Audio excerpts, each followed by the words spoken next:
আজকের এই ভিডিওতে তোমাদের সঙ্গে তুলে ধরবো কিভাবে তোমরা দেখতে পাচ্ছ এটিএম মেশিন থেকে সরাসরি এটিএম কার্ড দিয়ে টাকা তুলতে হয়। তো আজ এই ভিডিওটি মন দিয়ে দেখো এবং স্টেপ বাই স্টেপ তোমাদের প্রত্যেকটি বিষয় শিখিয়ে দেব এবং যে কোনো এটিএম কার্ড দিয়ে আপনি যে কোনো ব্যাংক অ্যাকাউন্ট থেকে এই টাকাটি উইথড্র করতে পারবে। তো সর্বপ্রথম আপনার এটিএম কার্ডটিকে চিপটি উপরে রেখে এইভাবে প্রবেশ করাবেন। এরপর উপরে এইরকম একটা ইন্টারফেস দেখতে পারবে। সমস্ত এটিএমে কিন্তু সেম প্রসেস মোরাললেস। এরপর আপনার ল্যাঙ্গুয়েজটা চুজ করতে হবে। আমি ইংলিশ ল্যাঙ্গুয়েজ চুজ করলাম। এরপর যেহেতু আমি টাকা উইথড্র করব বা টাকা উঠাবো, এর জন্য ক্যাশ উইথড্র অপশন পাবে, এখানে ক্লিক করবে।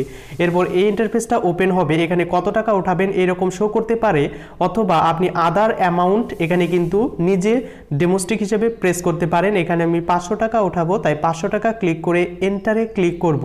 তো এন্টারে ক্লিক করার সঙ্গে সঙ্গে কোন অ্যাকাউন্ট, তো যেহেতু আমাদের সবারই সেভিংস অ্যাকাউন্ট, তাই সেভিংস অ্যাকাউন্টসে ক্লিক করতে হবে এবং আপনার যে গোপন পাসওয়ার্ডটি রয়েছে সেই 4 সংখ্যার পাসওয়ার্ডটা এখানে এন্টার করে দেবেন এবং এন্টার করে দেওয়ার পর এইরকম শো করবে এবং কনফার্ম বাটনটিতে প্রেস করবেন।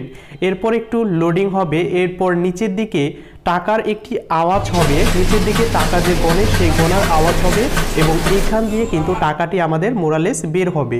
তো দেখতে পাচ্ছেন টাকাটি কিভাবে বের হচ্ছে এবং টাকাটি কিন্তু আপনি সঙ্গে সঙ্গে নিয়ে নেবেন, ওয়েট করবেন না। এরপর এখানে নোতে ক্লিক করবেন, যেহেতু আমি ব্যালেন্সে দেখাতে চাই না, এবং নোতে ক্লিক করবেন।